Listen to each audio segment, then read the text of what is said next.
అందరికీ నమస్కారం. తెలుగు కథల సంపుటికి స్వాగతం. నేను చెప్పే కథలు కనుక మీకు నచ్చినట్లయితే తప్పకుండా లైక్ చేసి, షేర్ చేసి, సబ్స్క్రైబ్ చేసుకోండి. చందమామ కథల్లో నోరు లేని బతుకు. ఇది రాసిన వారు మాచిరాజు కామేశ్వరరావు గారు. అలవాటు కొద్దీ పోలయ్య పెళ్ళాం ఇల్లు ఊడ్చిన కసువంతా మొండిగోడ మీదుగా పక్కింటి ఆవరణలో పోసి వెనుదిరుగుతూనే కంగారు పడిపోయింది. ఆమె గబగబా భర్త దగ్గరకు వచ్చి, పక్కింటి ఆవరణలో చెత్త కుమ్మరించాను, వాళ్ళు దెబ్బలాటకు వస్తారో ఏమో, కాస్త వెళ్ళి నచ్చచెప్పరా అని అన్నది. పోలయ్య గాబరా పడిపోయాడు. అతడికి తగువులంటే మహా చెడ్డ భయం. ఇంతకాలంగా వాళ్ల పక్కిల్లు ఖాళీగా ఉన్నది. పోలయ్య భార్య బద్ధకం కొద్దీ వీధిలోకి వెళ్ళక ఊడ్చిన కసువంతా పక్కింటి ఖాళీ స్థలంలో పోసేసేది. ఆ ఇంటి యజమాని పట్నంలో వ్యాపారి. అతను ఇన్నాళ్లకు ఇల్లు అమ్మగలిగాడు. క్రితం రోజే ఎవరో పెద్ద మేకల మందతో ఆ ఇంట ప్రవేశించారు. పోలయ్య పెళ్ళాన్ని చివాట్లు పెట్టి మొండిగోడ మీదకు తొంగి చూశాడు. పెరట్లో ఒక 40 ఏళ్ల మనిషి మేకలకు తుమ్మకాయలు మేపుతున్నాడు.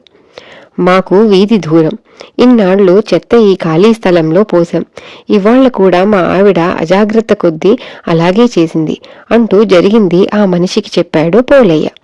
పోలయ్య ఇలా చెబుతుండగానే ఆ మనిషి గోడ దగ్గరకు వచ్చి, మీరేం మొహమాట పడకండి, మీ చెత్త అంతా మా పెరట్లోనే వేయండి.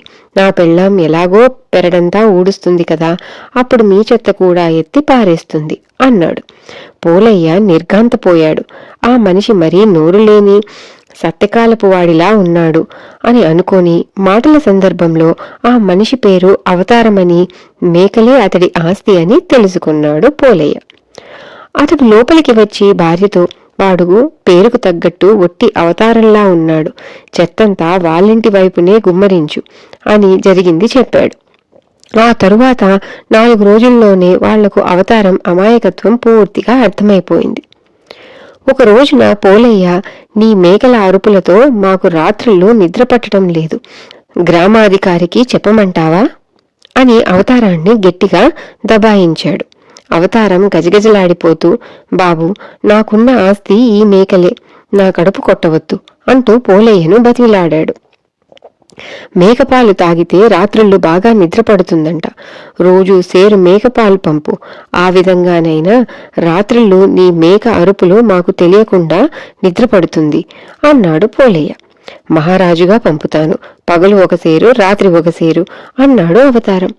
అది మొదలు పోలయ్య అవతారం నోరులేనితనాన్ని ఆసరాగా తీసుకుని అతని చేత అడ్డమైన చాకిరీ చేయించుకోసాగాడు.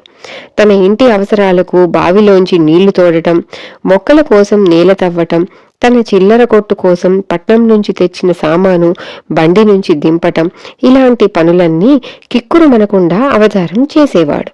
పోలయ్య ప్రతి నెలా పట్నం నుంచి తన చిల్లర కొట్టుకు కావాల్సిన సామాన్లు తెచ్చుకునేవాడు. అందుకోసం అతను చీకటితోనే పట్నం బయలుదేరి వెళ్లేవాడు.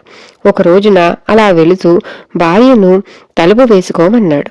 మంద నుంచి ఎలా బయటికి వచ్చిందో ఒక మేకపిల్ల అరుస్తూ గుమ్మం ముందు గిరిగీలు తిరుగుతూ ఉన్నది. దాన్ని చూస్తేనే పోలయ్య భార్యకు మెరుపులాంటి ఒక ఆలోచన వచ్చింది.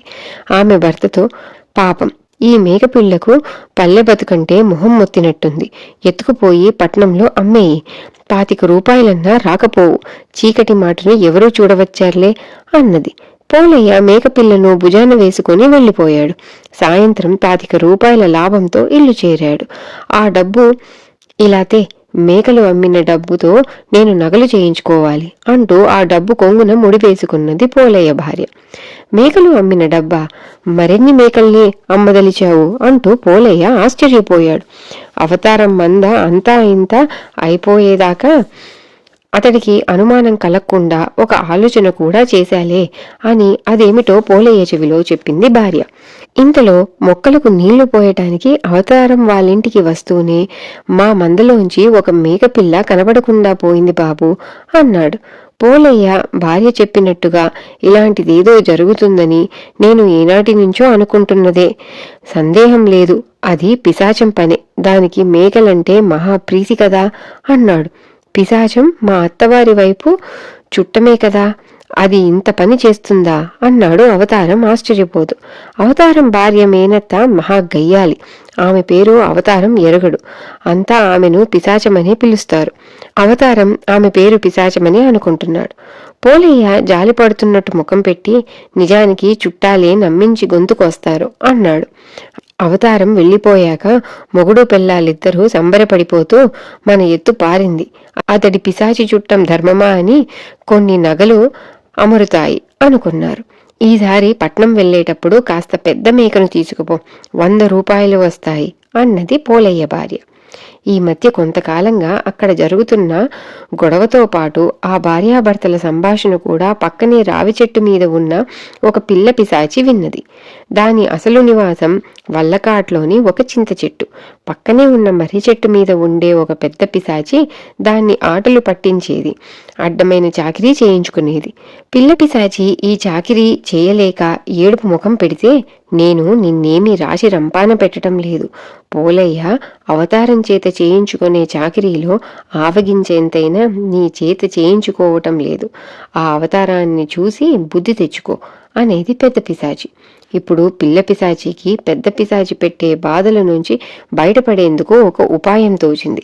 మళ్ళీ పట్నం ప్రయాణం పెట్టుకున్న పోలయ్య జామురాత్రి మిగిలి ఉండగానే అవతారం పాకలోకి దూరి అన్నిటికన్నా బలంగా ఉన్న ఒక మేకను తోలుకొని పట్నం బయలుదేరాడు. దారిలో ఒక చిట్టడివి ఉన్నది. మరీ చీకటితో బయలుదేరడం వల్ల పోలయ్యకు భయంగా ఉన్నది. ధైర్యం కోసం పిచ్చి పదాలు పాడుతూ నడుస్తూ ఉండగా మేకకు కొమ్ములు మలిచినట్టు అతడికి కనిపించింది. మరికొంత దూరం వెళ్లేసరికి దానికి గడ్డము, ఒంటి మీద పులిచారలు వచ్చాయి. పోలయ్య కంపించిపోతూ తన ఊరుకేసి పరిగెత్తసాగాడు. మేక పులిలా భీకరంగా అరుస్తూ అతన్ని పొలిమేర దాకా తరిమి గబ్బిలంగా మారి వల్లకాట్లోని చింత చెట్టు మీదికి ఎగిరిపోయింది. పోలయ్య ఇల్లు చేరి భార్యకు జరిగినదంతా చెప్పి, నేను ప్రాణాలతో ఇల్లు చేరానంటే అది నీ మంగళసూత్రం బలం అనుకోవాలి. అవతారాన్ని మనం తక్కువ అంచనా వేశాం. అతడికి క్షమాపణ చెప్పుకుందాం. పిశాచం నిజంగానే అతడి చుట్టం అన్నాడు. పోలయ్య భార్య భయంతో వణుకుతూ అప్పటికప్పుడే మొండిగోడ దగ్గరకు పోయి అవతారాన్ని కేక వేసింది. అవతారం రాగానే, మమ్మల్ని క్షమించు, పిశాచాన్ని మా మీదకి ఉసిగొల్పవద్దు, నీ చేత ఇక వెట్టి చాకిరీ చేయించుకోము అంటూ భార్యాభర్తలు అతడి చేతులు పట్టుకుని బ్రతిమాలి అప్పటి వరకు ఆయన పాల డబ్బు, మేకపిల్ల డబ్బు, అనా పైసలతో సహా లెక్క కట్టి ఇచ్చేశారు. అవతారానికి ఇదేం బోధపడక, మా అత్తగారి వైపు చుట్టం అంటే వీళ్లకు భయం అన్నమాట అనుకున్నాడు మనసులో. మేకగా మారి పోలయ్యను హడలెత్తించిన పిల్ల పిశాచి పెద్ద పిశాచికి రావి చెట్టు మీద కూర్చొని ఈ జరిగినదంతా చూపించి, ఇక ఈ మొగుడు పెళ్ళాలు అవతారం చేత అడ్డమైన చాకిరీ చేయించుకోరు, నువ్వు వీళ్లను చూసి అయినా బుద్ధి తెచ్చుకో అన్నది. పెద్ద పిశాచి విరగబడి నవ్వి, నోరు లేని బతుకు ఇలాగే ఉంటుంది. నువ్వు పోలయ్యకు బుద్ధి చెప్పావు సరే, నాకు బుద్ధి చెప్పేవాడు వచ్చేదాకా నీకు మాత్రం అడ్డమైన గాడిద చాకిరీ తప్పదు అని అన్నది. ఇది కథ. తిరిగి ఇంకో చందమామ కథతో మళ్ళీ కలుద్దాం. అంతవరకు సెలవు.